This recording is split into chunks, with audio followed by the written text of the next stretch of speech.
아니합니다.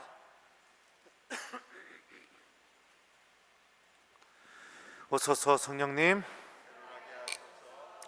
나는 하늘에서 내려온 살아있는 빵이다. 누구든지 이 빵을 먹으면 영원히 살 것이다. 안녕하세요. 온라인으로 미사 드리고 있는 우리 교회 여러분들 안녕하세요. 여러분들이 너무 보고 싶습니다. 저는 할머니랑 오랫동안 이렇게 살았었는데요. 친할머니랑요. 할머니께서 치매에 걸리시고 굉장히 오랜 시간 동안 고통 속에서 이렇게 생을 마감하셨었습니다. 치매가 심해지면 심해질수록 또 가족들이 겪게 되는 어려움도 많이 있었었죠. 집에 있는 물건들이 사라지면 할머니 농에 가면은 그 물건들이 그 안에 다 들어 있었습니다. 할머니가 봐가지고선 당신 마음에 드는 거는 제 교과서고 뭐고 그냥 다 갖다가 농에다가 다 넣어놓고 아무도 그 농에 손을 못 대겠습니다. 그리고 제일 사랑하는 저만 그 농을 열 수가 있었어요. 그리고 또 한 번은 또 할머니께서 사라지셔가지고 가족들이 할머니 찾으러 이렇게 밖에 나가서 이렇게 헤맸던 적도 한두 번이 아닙니다. 뭐 여러 가지 그 에피소드가 많이 있죠. 할머니 치매로 인해서 겪게 됐던 어려움들. 그런데 할머니께서 너무나 신기하게도 한 달에 한 번은 정신이 돌아오시는 날이 있었습니다. 그날이 언제냐면 본당 신부님께서 봉송 채우시는 날.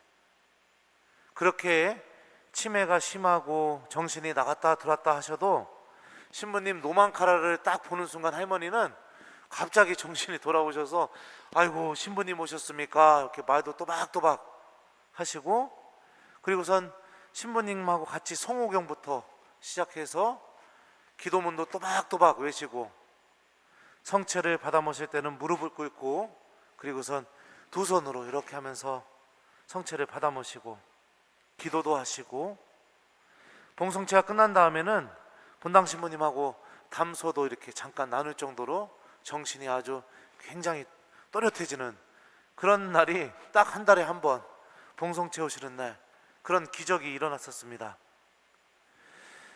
성체가 영혼을 깨운 거죠. 그리고 믿음을 갖고 살아왔던 사람들은 아무리 그 믿음이 지키기 어려운 순간이 다가온다 하더라도 성체를 바라보는 순간 하느님께 대한 그 믿음이 그 어떤 것도 가로막을 수 없다. 이런 것들을 저는 이 할머니의 봉성체를 통해서 배우게 되었습니다. 하느님을 만날 수 있고, 또 하느님이 살아계시고, 또 그런 하느님께서 내 영혼을 어루만져 주시고, 바로 믿음을 갖고 있는 이들 안에서 성체가 일으키는 힘입니다. 아무리 내가 정신을 차리기 힘든 상황 속에서도 성체는 이렇게 하느님의 빛을 드러내면서 내가 신앙인이라는 이 사실이 온전히 드러나게 만들어주는 게 바로 성체가 가지고 있는 힘이죠. 오늘 일독서와 복음 말씀의 한결같은 주제가 무엇이냐? 바로 하느님께서는 우리를 먹여 살리신다. 하느님께서 우리에게 생명을 주신다. 이게 바로 오늘 일독서와 복음이 우리에게 공통적으로 이야기하고 있는 메시지입니다. 엘리야, 히브리 말로 엘리라는 뜻은 나의 하느님입니다. 야훼이시다. 그러니까 나의 하느님은 야훼이시다.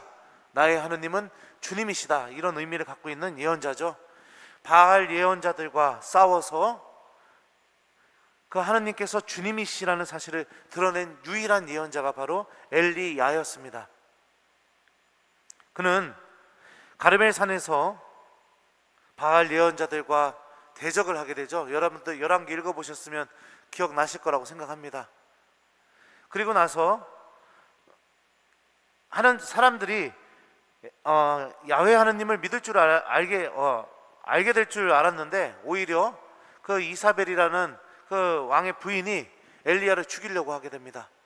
그러니까 엘리야는 모든 좌절에 빠져서 주님, 이것으로 충분하니 저의 목숨을 거두어 주십시오 라고 이렇게 하느님께 기도하게 되죠. 그런데 하느님께서 선택하신 것은 그 좌절 속에 있는 엘리야에게 계속해서 음식을 먹여주시고, 그가 기운을 차려서 밤낮으로 40일을 걸어 하느님의 산 호렙에 도착하게 만드십니다. 하느님의 산 호렙은 어떤 산이죠? 바로 시나이 산, 모세가 십계명을 받았던 산, 그리고 이스라엘과 하느님이 계약을 맺었던 산, 하느님의 말씀을 들었던 곳. 자, 하느님께서 기운을 차리게 해서 엘리야를 데리고 간 곳이 어디냐? 당신을 만났던 곳, 당신의 말씀을 들었던 곳, 그곳으로 엘리야가 오게 만들어 주시죠. 오늘 복음에서 예수님께서도 이렇게 말씀하십니다. 나는 하늘에서 내려온 살아있는 빵이다. 누구든지 이 빵을 먹으면 영원히 살 것이다 라고 이렇게 말씀하시죠. 예수님께서 주시는 이 빵도 오늘 일독서에서 고백된 하느님께서 엘리야를 당신을 만나는 곳으로 인도했던 것과 같은 그런 힘이 담겨져 있는 음식과 똑같은 힘을 갖고 있는 그런 빵이죠. 그 빵 안에서 예수님께서 살아계십니다. 그리고 그 빵 안에서 복음서에서 고백된 예수님의 모습이 그대로 우리들 안에서도 체험되고 똑같이 일어나게 됩니다.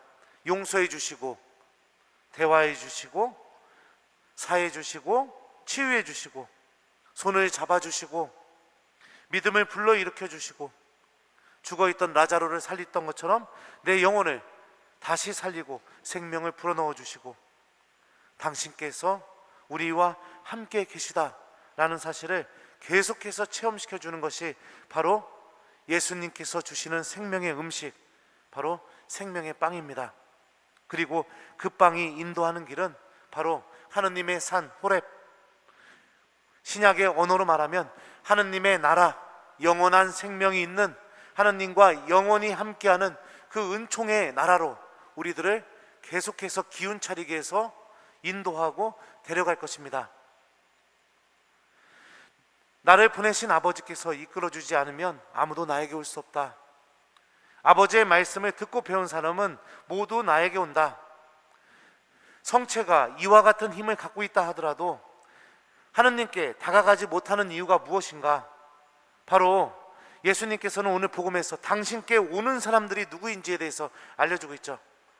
아버지께서 이끌어준 이들, 그 사람들이 누구냐?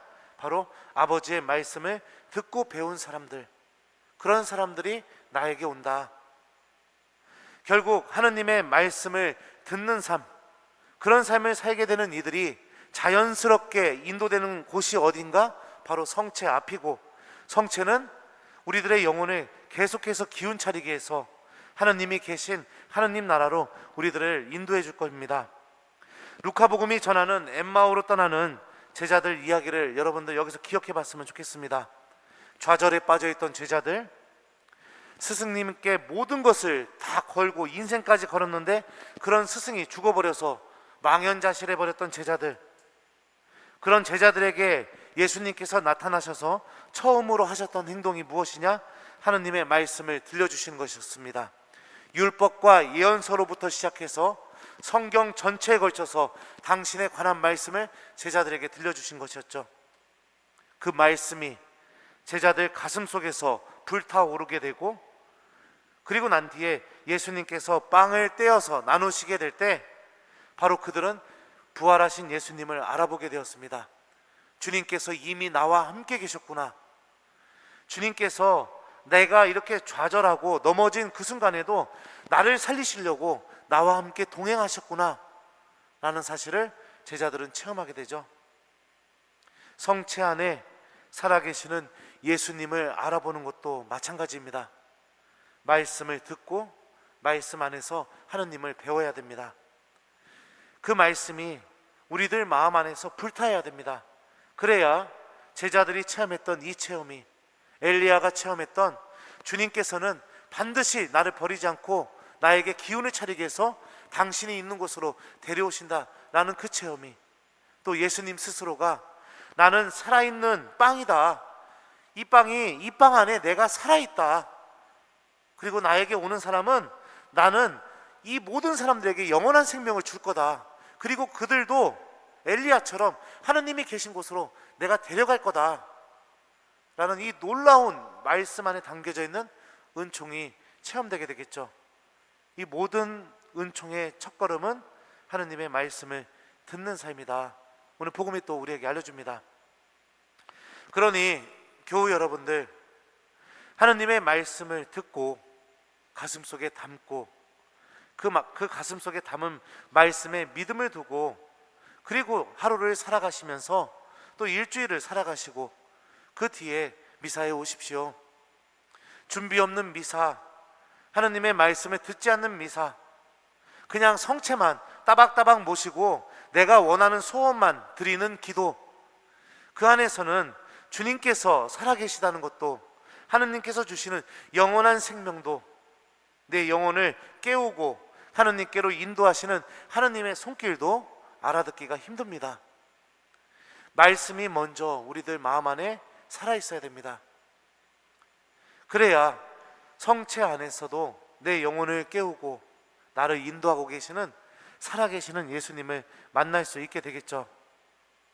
하루하루 하느님의 말씀을 듣고 그 말씀과 함께 성체를 모시고, 그리고 그 말씀과 함께 성체를 모셨을 때 하느님께 기도하고, 그렇게 될 때 살아계신 하느님, 나를 생명으로 인도하시는 하느님, 그런 하느님을 우리들도 미사 안에서, 특히 성체 안에서 체험할 수 있을 거라고 저는 확신합니다. 자, 그래요. 오늘 일주일 동안 그러면 오늘 말씀이 우리에게 이런 메시지를 주고 있으니 우리들도 성체 안에 살아계시는 예수님을 만나도록 준비하는 한 주간이 되었으면 좋겠습니다.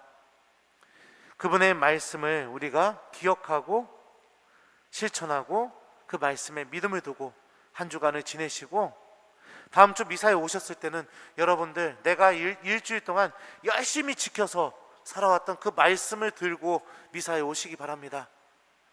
분명히 주님께서 그 말씀과 함께 성체를 통해서 당신께서 그 안에서 살아계시고 나를 살리고 계시고, 이런 나도 당신의 나라로 끝까지 포기하지 않고 데려가신다는 것을 우리 모두에게 체험시켜 주실 것입니다.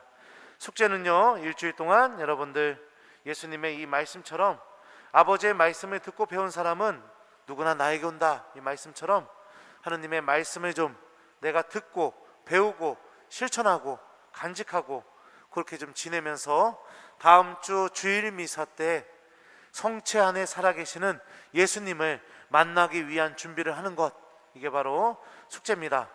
성체 안에 하느님께서 살아계십니다. 성체 안에 주님께서 믿음을 갖고 있는 이들에게 당신의 손길을 내미시고 당신의 은총으로 그들을 불러 일으키고 손잡아 주시고, 그리고 그들에게 가장 필요한 은총을 주고 계십니다.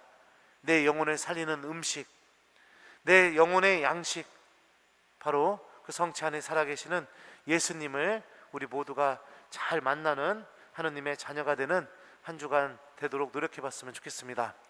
나는 하늘에서 내려온 살아있는 빵이다. 누구든지 이 빵을 먹으면 영원히 살 것이다. 아멘.